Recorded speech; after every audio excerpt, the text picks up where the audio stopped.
Témoignage de John TODD. Ceux qui seraient sceptiques sur le sérieux des informations fournies dans ce livre au sujet de l'Illuminate, pourront vérifier ces faits et ces noms dans divers livres mentionnés dans les notes de bas de page et en bibliographie. De toute façon, l'Illuminate affiche maintenant clairement ses couleurs. À la lumière de ces nouvelles révélations, regardons le témoignage de John TODD. 1. Témoignage de John TODD. J'aimerais dire une chose avant de débuter, il semble que lorsque j'apporte ce témoignage, vous, mes frères et mes sœurs dans le Christ, avez de la peur au fond du cœur. Il semble qu'à chaque fois que l'on parle de l'ennemi, les chrétiens deviennent apeurés au lieu de se laisser mouvoir, et être prêts à affronter l'ennemi. Alors, je vous demande ceci, si cette peur se trouve dans votre cœur à la fin de mon témoignage, rendez-vous dans un endroit pour discuter de cette matière avec le Seigneur lui-même. Il n'y a aucune raison d'avoir peur, lorsque nous parlons du démon.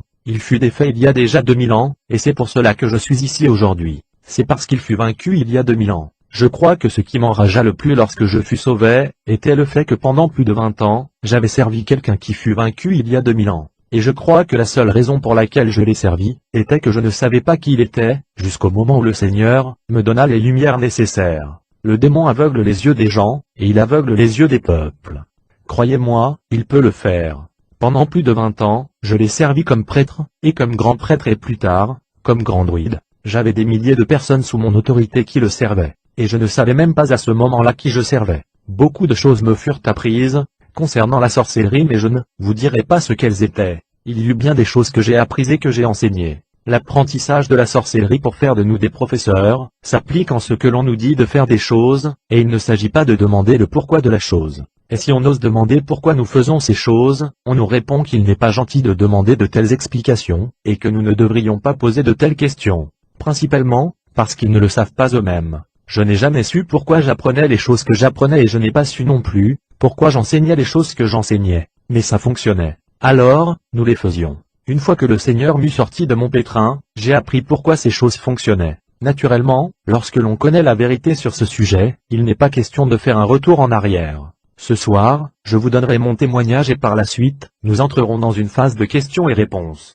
Je réalise que ce que je dirai, semblera étrange pour des chrétiens, puisque la plupart d'entre vous avez été élevés dans des foyers chrétiens ou bien, si vous étiez du monde, vous n'étiez pas dans mon monde à moi. Alors, quand je dirai certaines choses, rappelez-vous que pour moi, elles sont des choses coutumières, des choses de ma réalité à moi. Je crois que voilà pourquoi, nous avons un ministère si fructueux avec les gens qui ont baigné dans la drogue et dans l'occultisme. Depuis des années, ils essaient de raconter à des chrétiens, les expériences qu'ils ont subies, et les chrétiens les regardent comme s'ils étaient fous. Et moi, j'arrive et je leur dis, ah oui, certainement que je t'écouterai. J'ai vécu ce que tu vis présentement. J'ai expérimenté les mêmes choses. Je m'assois et j'écoute, et ils trouvent surprenant que je les croie, puisque moi aussi j'ai fait de telles expériences. Je ne ris pas des gens lorsqu'ils me disent qu'ils ont vu des démons ou qu'ils ont reçu des réponses sur des tables Ouija, ou qu'ils ont forcé des gens à faire ce qu'ils voulaient en jetant sur eux des sorts. J'en ai fait l'expérience et je sais que c'est vrai. Mais en même temps, je réalise à quel point ces diverses manifestations sont faibles comparativement à la vérité que je possède maintenant.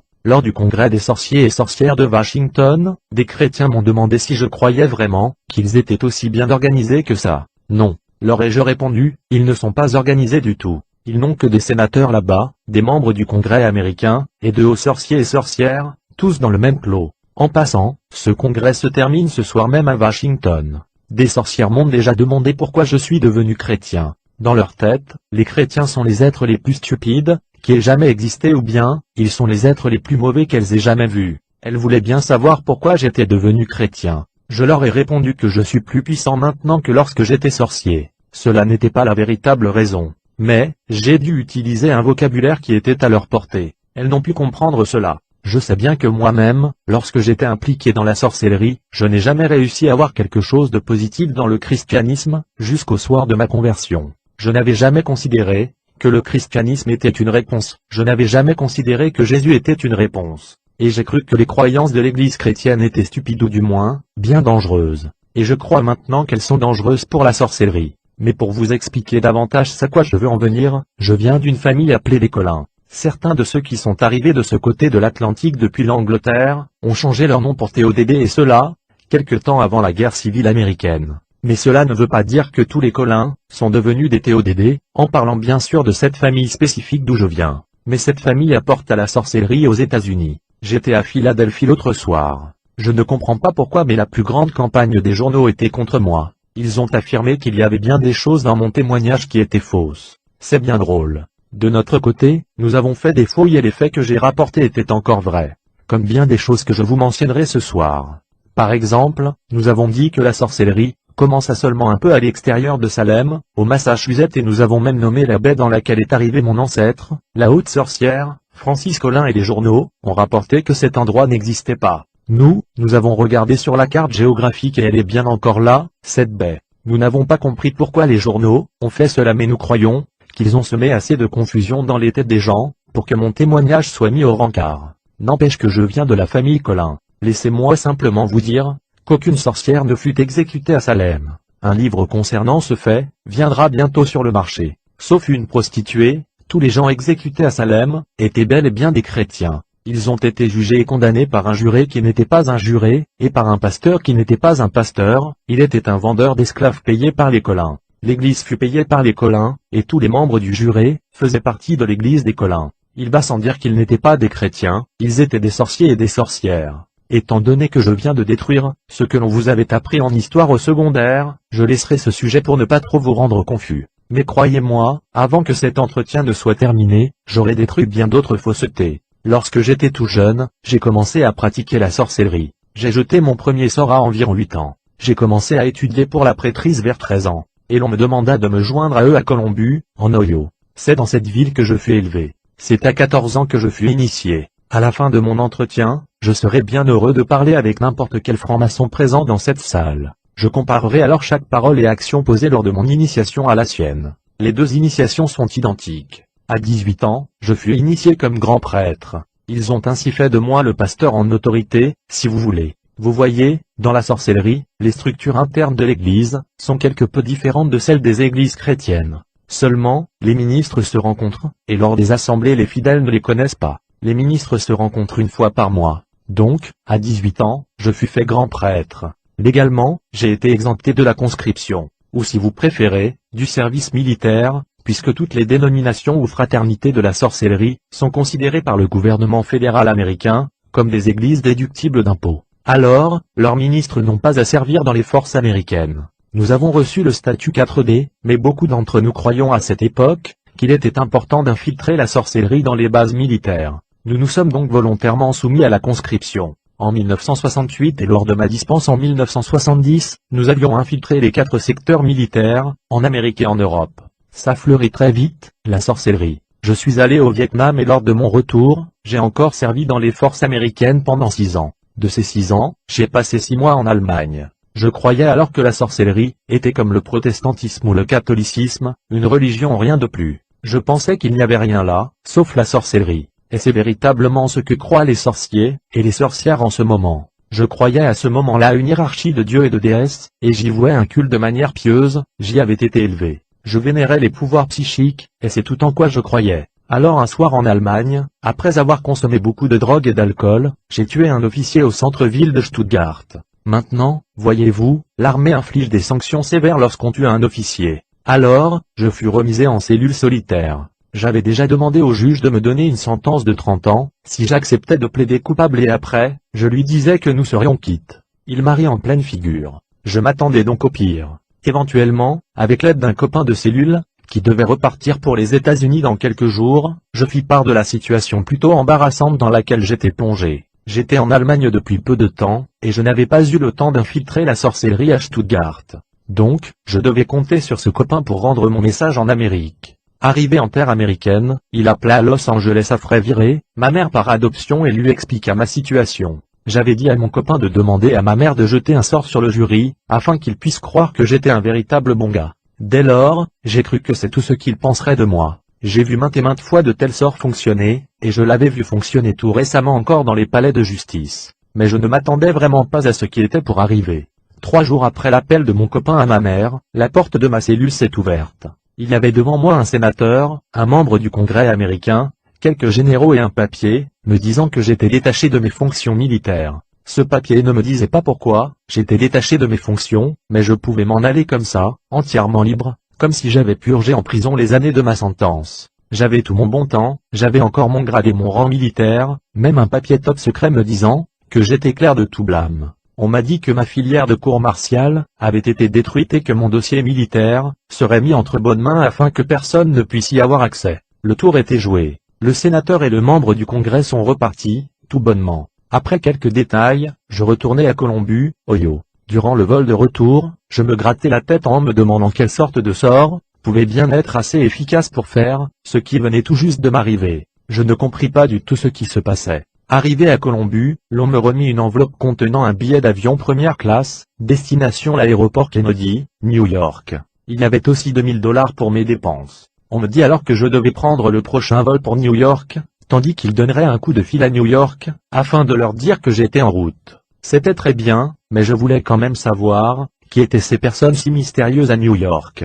On me dit que je le saurais lorsque j'arriverai à destination. Alors je pris place dans l'avion, nous avons décollé, nous sommes arrivés à l'aéroport, et effectivement, il y avait bien quelqu'un là qui m'attendait. C'était une personne dont j'avais lu les livres, et que j'admirais beaucoup puisque pour moi, c'était là un des plus grands sorciers de tous les temps. Je me considérais bien privilégié de pouvoir demeurer avec lui pour en apprendre davantage sur la sorcellerie. Dimanche dernier, j'ai donné son nom à Philadelphie devant un auditoire, je vous le donnerai dans quelques instants. J'ai même nommé la profession qu'il exerçait à l'époque où je demeurais avec lui. Mais les journaux ont appelé à l'université où il travaillait à ce moment-là, et les responsables de l'université ont nié qu'il ait enseigné là. C'est drôle. J'avais l'habitude de m'asseoir dans ces classes, lorsque je fréquentais cette université. Ils ont une manière rudement bonne pour couvrir les choses. Il a maintenant son propre collège pour sorciers et sorcières. C'est le docteur Raymond Buckland. À cette époque, il était doyen du département d'anthropologie à l'université Columbia. Même si l'université Columbia s'acharne à dire qu'il n'a pas travaillé pour elle.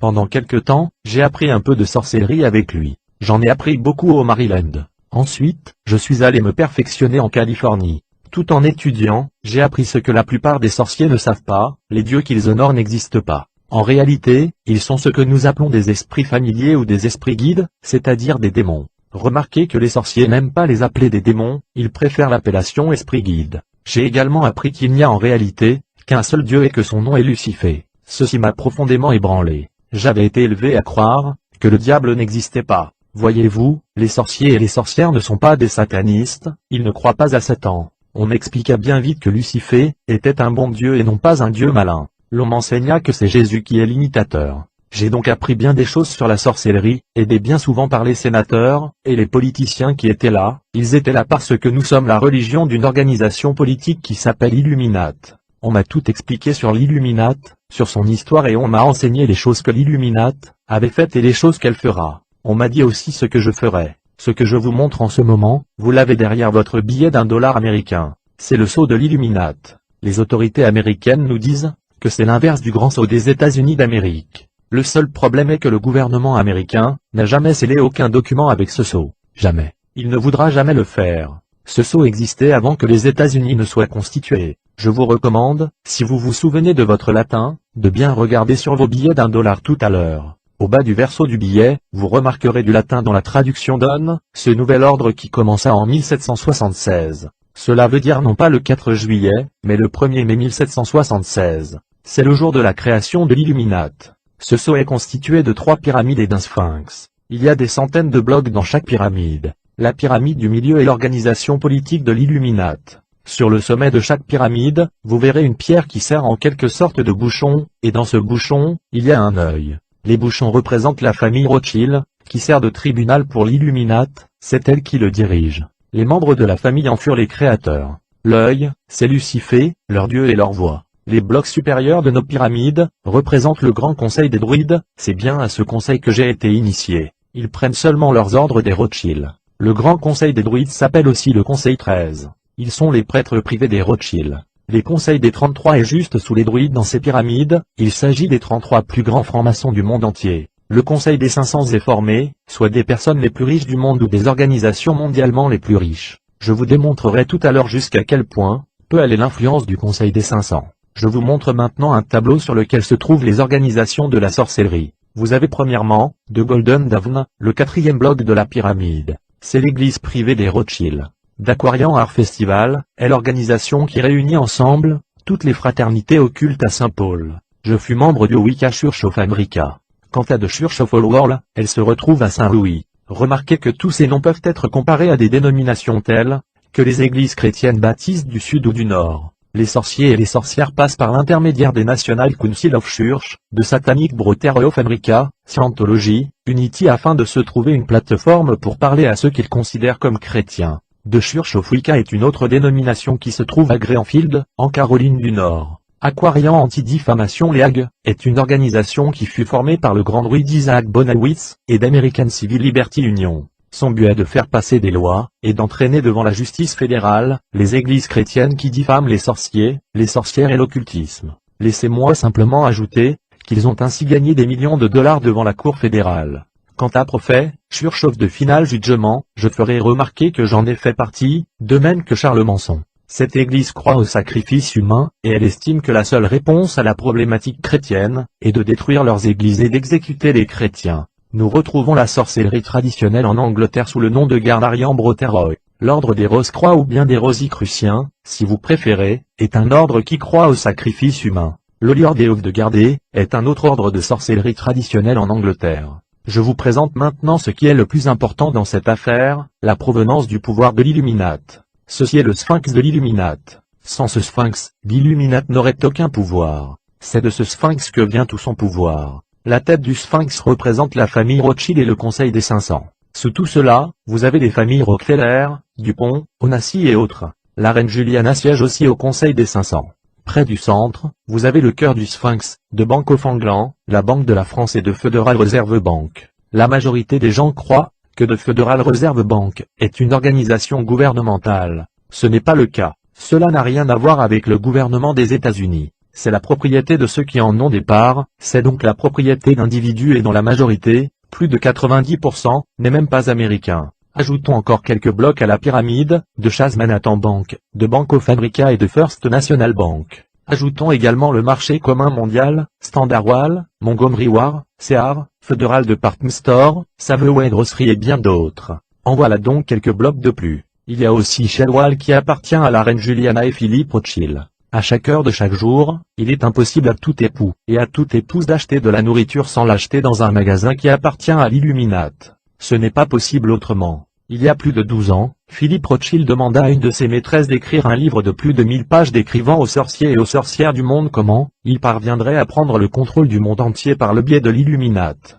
Ce livre s'appelait Atlas Shrugged. Une des choses décrites dans ce livre se vérifie actuellement dans les quotidiens qui sillonnent les États-Unis. En effet, le tiers du livre est consacré à savoir comment l'Illuminate augmenterait les prix du pétrole, comment il couperait ensuite tous les approvisionnements en pétrole. Il en serait ensuite de même pour le charbon. Cela fut écrit il y a plus de 12 ans. Le livre décrit aussi comment l'Illuminate détruirait les réserves de céréales, et comment on parviendrait à faire dérailler les trains. Faisons remarquer que le but ultime de l'Illuminate est d'acheminer vers la banqueroute leur propre compagnie jusqu'au jour où ils auront détruit le système monétaire mondial, tout en étant si puissants financièrement qu'ils survivraient au coup. Maintenant, je retourne à mon témoignage, afin de vous laisser respirer quelque peu. Je sais bien que vous pensiez que j'étais pour vous parler de chats noirs et de fantômes, mais ce que j'ai à vous dire est encore bien plus grave que ça. Après cet apprentissage, on m'emmena à Colorado Springs. Un peu en dehors de la ville, on m'initia au Conseil 13. Ensuite, je suis parti pour San Antonio, où le Seigneur m'attendait et où j'ai vécu.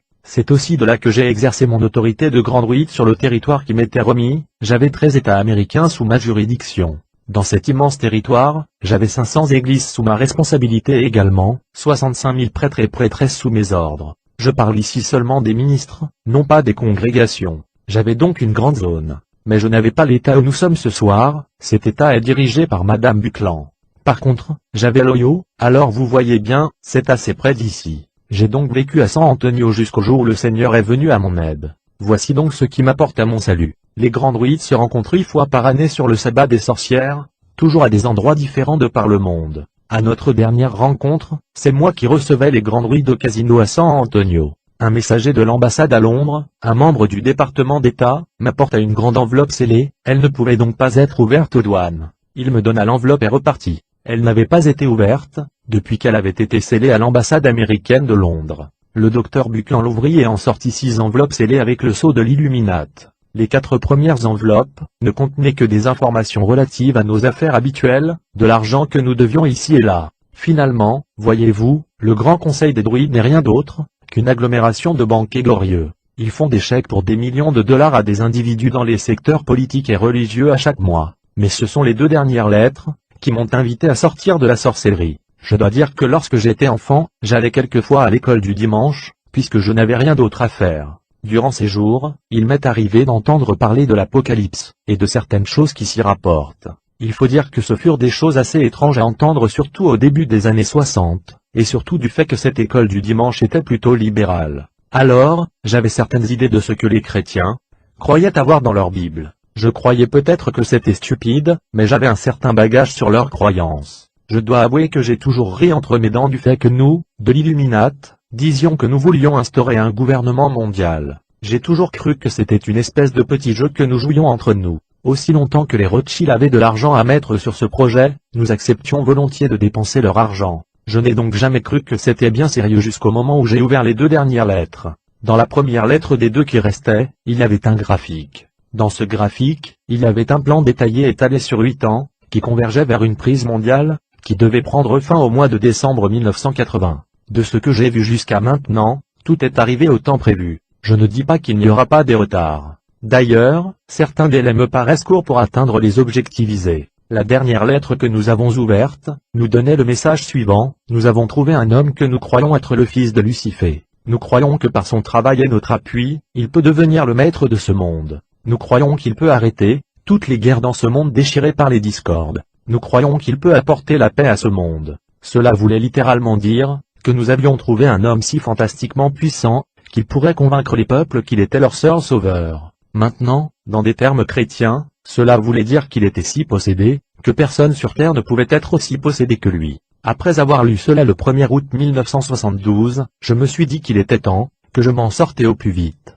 Ceci n'était pas une nouvelle idée. Avant d'avoir été fait grand druide, j'avais pensé sortir de la sorcellerie, mais après avoir vu une jeune actrice de Californie tuée, pendue par un pied et la gorge tranchée, tout comme sur des cartes de tarot, j'ai changé d'idée. On l'avait exécutée pour dire à toutes les sorcières qu'elle avait trahi la sorcellerie, et que ceci était le châtiment réservé pour celles qui pourraient avoir de telles idées. Et après avoir vu cela et ce qui était arrivé à Charontate, j'ai décidé de continuer. Mais maintenant, je voulais m'en évader. Je ne considérais aucunement le christianisme comme une porte de sortie, mais je voulais m'en échapper. Alors, un mois s'est écoulé et je me suis embourbé de plus en plus dans la drogue. Au fait, le soir de ma conversion je pesais 149 livres, puisque je m'injectais quotidiennement, pour l'équivalent de 150,00 $ de spinméthadrine. En jargon populaire, c'est ce qu'on appelle le cristal. J'étais dans une espèce de nuage paranoïaque à cause de la drogue, et il faut dire que tous ces plans ne me détendaient guère. Un samedi après-midi, un pasteur baptiste est venu à un de nos magasins occultes. Il y était venu parce que jusqu'à la veille, il avait toujours considéré les sorcières comme les fables. Elles se promènent sur des balais, ont une protubérance sur le nez, et elles ont un chapeau pointu. Ce qui le réveilla, c'est qu'il découvrit que sa fille était devenue prêtresse d'une église de la sorcellerie. Il l'a surprise un soir alors qu'elle jetait un sort. Il décida donc de traquer quelques sorcières, ou sorciers afin de leur proposer la bonne nouvelle, en espérant que s'il réussissait à rejoindre quelques-uns, il pourrait par la suite convaincre sa fille. Lui, il ne pouvait rien faire pour elle. Il me trouva donc dans un de nos magasins occultes appelé de Spanish Bazaar à San Antonio, et il commença à me parler de Dieu. Il savait qui j'étais parce que je me faisais appeler par mon nom de sorcellerie, Lance. Presque tout le monde en ville avait entendu parler de moi dans les journaux, ou bien il m'avait vu à la télévision, ou entendu à la radio alors que je parlais de la sorcellerie. Il commença à me parler de Dieu, et je lui dis, avec certaines paroles vulgaires, que je ne voulais rien savoir, et que je voulais qu'il parte immédiatement. Il se rendit compte qu'il n'irait pas bien loin à cette allure. Il s'adressa alors aux démons qui étaient en moi, leur demandant de rester bien tranquilles. Il commença ensuite à prier pour moi, que ça me plaise ou non. Sa prière disait en essence, « J'ordonne que Satan cesse de te donner ses compensations incluant la drogue, et j'ordonne qu'il en soit ainsi au nom de Jésus. J'ordonne aussi que Satan cesse de communiquer avec toi de façon surnaturelle, et je brise ton pouvoir de la sorcellerie, afin que tu puisses venir face à face avec l'Évangile. Ensuite, je commande que ton esprit soit libéré, afin que tu puisses percevoir l'Évangile, et que tu puisses faire un libre choix après cela. Ceci était nécessaire dans ma condition, parce que je n'avais pas mon propre esprit. » Après quoi, le pasteur partit. J'ai pensé qu'il était fou. Je suis monté en haut prendre de la drogue, parce que je ne pouvais pas comprendre pourquoi je me sentais de cette façon, c'est-à-dire pas trop bien à ce moment-là. Il ne me restait pas beaucoup de drogue, mais j'ai quand même tout consommé, parce que j'attendais une cargaison qui devait arriver du Mexique. Seulement, il y eut un petit problème, quelque chose s'est produit qui n'était jamais encore arrivé. La cargaison fut saisie. Bref, tout ce qui pouvait mal aller, arriva, et je n'avais plus de drogue. Quand on m'eut informé de la saisie, j'ai fait quelques appels à travers les États-Unis, pour qu'on puisse me faire parvenir rapidement de la drogue. Je ne pouvais pas compter sur des personnes de mon entourage, ou bien ils n'avaient presque plus rien ou bien ils étaient dans la même situation que moi. À l'autre bout du téléphone, on m'a garanti que j'en aurais le mardi matin suivant, mais c'était une trop longue attente pour un habitué comme moi. Le lundi soir, alors que les effets du manque se faisaient sentir de façon pénible, j'ai pris mon auto, je suis sorti de mon entrée, et j'ai presque reculé dans la rivière. J'ai laissé mon auto là et je suis allé faire une promenade. J'ai traversé environ 3 ou 4 intersections, et je suis arrivé à une salle de cinéma. C'était une salle de cinéma bien ordinaire, qui ne projetait que des films bien ordinaires. Cette salle est encore là aujourd'hui. Elle n'avait rien à voir avec l'église chrétienne alors, je me considérais en sécurité. J'ai payé mon billet, je suis entré dans la salle et je me suis assis à environ 3 rangées de l'arrière. Je suis arrivé en plein milieu d'un film qui s'appelait La Croix et le Poignard. Ça peut être drôle pour vous, mais croyez-moi, ce ne l'était pas pour moi à ce moment-là. Je me suis assis et j'ai essayé de faire des farces stupides sur le film durant toute la soirée. J'étais bien intéressé par le personnage de Nicky Cruz parce que, voyez-vous comme sorcier, je ne pensais pas avec la mentalité d'un chrétien. Pour moi, David Wilkerson était l'ennemi et Nicky Cruz, le héros. Je ne trouvais rien de mal à Nicky Cruz, je le trouvais même assez bien, et j'espérais bien qu'il convertisse le pasteur et rejoigne nos rangs. Mais en fin de compte, c'est bien Nicky Cruz qui s'est fait convertir. Lorsque le vieux Nicky Cruz est devenu le nouveau Nicky Cruz, je me suis laissé interroger. C'était impossible. La pierre d'achoppement de la sorcellerie est que l'on ne peut réciter un rite sans une ferme connaissance de l'astrologie. L'astrologie est à la base de la sorcellerie. L'un des enseignements certains en astrologie est qu'un homme est né avec telle personnalité, et l'on ne peut rien faire pour changer cet homme. Alors, avoir changé Nicky Cruz, ceci était un miracle incompréhensible pour n'importe quel sorcier. Je suis sorti de la salle de cinéma tout à fait confus devant ce que je considérais comme impossible. J'étais si confus que je ne me rendais même plus compte que j'étais en état de manque de drogue. Un jeune homme s'est approché de moi, m'a tendu un tract et il m'a dit, « Voilà, ceci est pour toi. Point. » Et il est reparti tout simplement, sans donner de tract à personne d'autre. Le tract était intitulé Bewitched. C'était donc un tract contre la sorcellerie et j'ai lu son contenu. J'avais été élevé dans le monde du surnaturel, à écouter les esprits guides. Maintenant, depuis que le pasteur Baptiste avait prié pour moi, mes esprits guides ne m'avaient absolument rien dit. J'étais comme dans une espèce de vide où toute communication avec eux était coupée. Après avoir passé 14 ans à compter sur ces esprits pour me dire quoi faire, il n'y avait plus personne pour me dire quoi que ce soit. Le pasteur avait pris autorité sur eux et leur avait ordonné d'être silencieux. Lorsque je lisais ce tract, j'avais assez de bon sens pour savoir qu'il y avait là quelque chose que je devais comprendre, mais je ne comprenais pas. J'étais confus. J'ai donc jeté le tract et dans la plus grande confusion de ma vie, je suis retourné à mon appartement au casino. Ensuite, je suis allé au club Aquarius dans le même building, et je me suis assis tout seul pour pouvoir réfléchir. J'ai réfléchi des heures entières, en me creusant les méninges pour trouver une église chrétienne, dont nous n'avions pas acheté le ministre, afin de lui poser de franches questions. Maintenant, cet usage d'acheter des ministres peut vous sembler étrange, mais laissez-moi vous dire que comme ex-Grandruide, ce n'est pas du tout étrange. Vous savez, plusieurs églises considérées plutôt libérales sont bien plus que cela. Je vais vous exposer brutalement ce qui se passe bien souvent, ils prennent notre argent et ils refusent le Christ. Ce n'est pas bien difficile pour un ministre d'accepter un demi-million de dollars surtout, si sa relation avec Christ laisse à désirer. Ces pots de vin peuvent être bien plus respectables. Au fait, une église chrétienne que je connais, a reçu 8 millions de dollars en 2 ans et une autre, 10 millions de dollars en 1 an. Alors, voyez-vous, il est courant qu'on accepte de l'argent. Comme je n'avais pas ma liste de membres avec moi, j'avais la frousse d'aller rencontrer un pasteur que nous avions acheté, puisque cela pouvait m'emmener sur la route de la mort. Alors, je me suis souvenu que la veille, une de nos sorcières qui est une prostituée était rentrée au club, folle de rage en nous parlant d'un certain café, qui s'appelait The Greanga Club. Auparavant, ce club n'était pas chrétien mais un soir, un pasteur s'y est présenté et y a parlé du Christ. Cela n'a duré que 15 minutes, mais 20 personnes ont quand même donné leur vie au Christ, y compris les danseuses et les danseurs, ceux qui étaient au bar, les musiciens, des clients et finalement, le couple propriétaire de l'établissement. Quand il s'est converti, le couple a décidé de donner son établissement à l'église baptiste à laquelle il appartenait, cette même église qui jeûnait et priait pour lui. Cette fin de semaine ayant été concluante, le couple fit de même pour une campagne d'évangélisation portée vers les sorciers et sorcières. Jacques Tat ne pouvait pas avoir sa congrégation pour prier pour des sorciers et des sorcières puisque sa congrégation pensait qu'il était fou. Alors, Tata Placastilly qui était bien connu pour travailler avec la force que Dieu procure. Ce dernier réussit à trouver 500 personnes pour prier et jeûner durant ce week-end. Et c'est lors de ce même week-end, que le Seigneur m'a sorti de mon pétrin, et où il est devenu mon Sauveur et mon Seigneur. Je crois vraiment que la prière et le jeûne de ces 500 personnes avaient beaucoup à faire avec ma conversion. Alors, cette sorcière prostituée est venue nous dire qu'il fallait faire quelque chose quant à ce club du Grey Angat.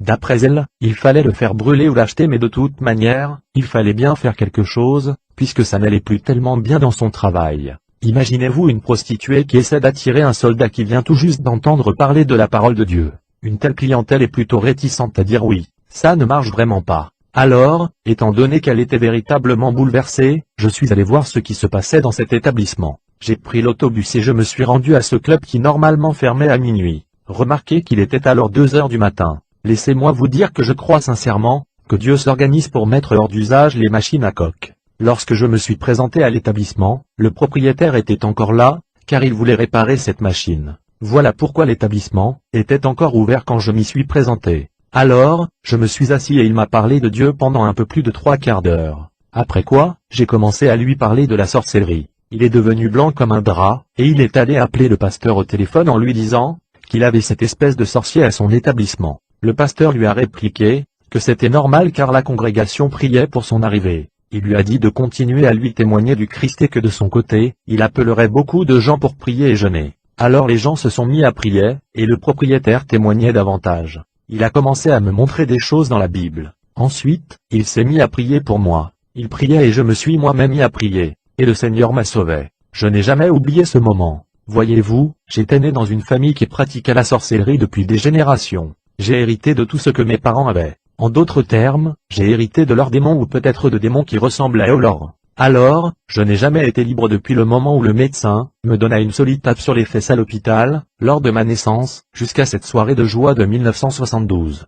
Peut-être pensez-vous que vous étiez bien dans votre peau, lorsque le Seigneur s'est révélé à vous, mais vous ne pourrez jamais savoir comment. Moi je me sentais lorsque le Seigneur me sauva. Pour la première fois de ma vie, je pouvais penser pour moi-même sans avoir cette chose dans ma tête. On pourrait expliquer ça, par analogie, comme si ma tête était pleine de coton. Ma décision était la suivante, s'il décidait de me tuer, peu importe, je savais que je mourrais heureux. Je suis donc sorti du Grey Angat Club sans me préoccuper du danger qui pouvait m'attendre. Mais le lendemain soir, j'espérais pouvoir vivre assez longtemps, pour savourer cette nouvelle vie. La raison de cette peur était la suivante, on ne laisse pas la sorcellerie, une fois que l'on est initié. On y est pour toujours. Afin de vous prouver ce fait, je peux vous dire qu'il y a peut-être 500 personnes, qui sont sorties de la sorcellerie depuis ma délivrance. Mais croyez-moi, cela est peu comparativement aux millions qui y sont impliqués. De ces 500 personnes, il y en a 50 qui ont été assassinées depuis 5 ans. Les vies de mon épouse et de moi-même sont toujours en danger, de même que pour toute personne qui en sort. Ils ont commencé à mettre un prix de 10 000 $ sur nos têtes, et il est maintenant rendu à quelques centaines de milliers de dollars. Il n'y a pas uniquement les vies des sorciers et sorcières, qui soient en péril, mais aussi celles de toute personne qui sort de la sorcellerie. J'ai encore quelques contacts au sein de l'Illuminati qui me rendront service de temps en temps. Ils ne comprennent vraiment pas pourquoi je désire être un chrétien, mais ils ne me considèrent pas tellement méchant. Donc, je leur ai demandé de me donner quelques informations provenant de leur ordinateur de New York, lequel ordinateur appartient à l'occultisme, pour connaître les va-et-vient des membres. Je voulais savoir quel ministre chrétien de ma connaissance avait aussi leur tête en jeu. Le nom du frère Berry me fut donné, et sa tête est évaluée à 100 000 $. Jacques Chic de Chic Publications, Dr Banab, Jobois, Dana Hartree, mon propre pasteur et bien d'autres sont sur leur liste noire. Je pourrais continuer et ajouter des noms à cette liste. Ils sont tellement dangereux pour l'Illuminati que l'on considère qu'ils sont mieux morts que vivants. L'Illuminati est prêt à payer des millions de dollars pour s'assurer de leur disparition permanente. C'est une guerre. Elle devient de plus en plus féroce. Il nous a fallu prier beaucoup, lorsque nous sommes déménagés sur la côte des États-Unis. Les gens ont pensé que j'étais fou, lorsque j'ai commencé à faire du ministère à Los Angeles. Ils ne savent pas que ça va être pire ici, sur la côte. Cela a été toute une expérience. Nous vous demandons de prier pour nous, alors que nous faisons notre ministère. Mon épouse m'accompagne habituellement, dans mes allées et venues, mais elle a dû descendre d'urgence à Los Angeles. Nous vous demandons de prier pour elle alors qu'elle voyage ainsi. Maintenant, je vais vous permettre de me poser des questions. J'espère pouvoir vous donner les réponses escomptées. Si vous avez une question, je vous demanderai de lever la main.